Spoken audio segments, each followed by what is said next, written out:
Hej, jeg hedder Emil Asbjørn Madsen. Jeg er 32 år gammel og er uddannet musical performer. Og i 2016 var jeg med i Chess på Palsgaard Sommerspil, hvor jeg spillede amerikaneren.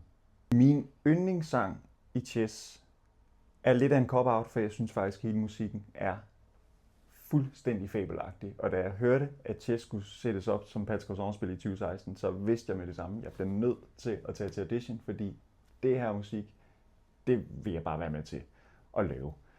Hvis jeg skal nævne en, så ville det måske nok være Pity the Child, som er amerikanerens store klagesang, som jeg var så heldig at få lov til at lave og bruge 2 uger af min sommer på at stå og synge på scenen i Palsgaard Slotspark. Den her mastodont-sang, som er noget af det hårdeste og sværeste og højeste, man kan synge. Og få lov til at bruge 2 uger på det og slippe godt fra det, det er jeg meget glad for.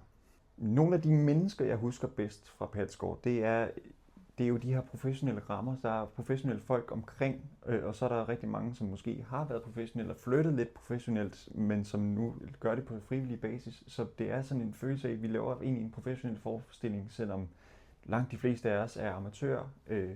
Og noget af det, jeg selv kan huske, synes var lidt fedt, det var i orkestret, der sad Jens Kokholm og spillede guitar, og jeg vidste, at Jens Kokholm han spillede for det første en fabelagtig guitar og spiller for nogle af de fedeste forestillinger inde på Fredericia. Så får lov til at synge Pity the Child, mens han bare shredder den fede guitar solo. Det gad jeg godt gøre lidt oftere.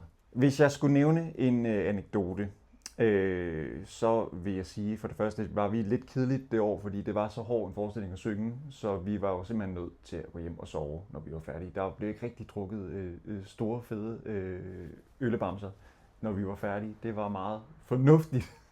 Men Jakob Andersen var med på scenen det her år, efter han var blevet uddannet som musical performer. Årets koreograf i øvrigt.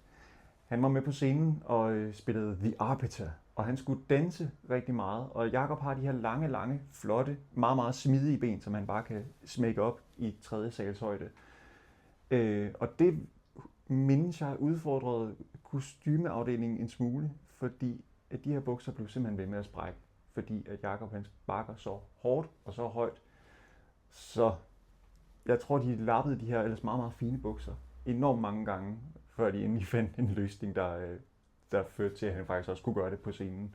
Det, som jeg synes, Palsgaard Sommerspil kan, det er, at det kan være det her samlingssted for både glade amatører, som elsker at bruge deres fritid på at spille musical, eller lave teater, eller sy kostymer, eller bygge en scene, men samtidig også være et løftestang for dem, der måske gerne vil lidt mere end det, eller gerne vil undersøge, om de kan lidt mere med det her med at synge og spille og alt sådan noget kreativt gøjl.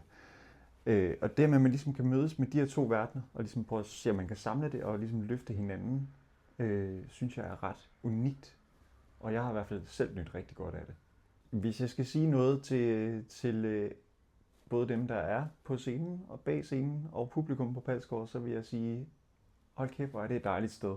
Og hvor er det bare noget, vi skal passe på.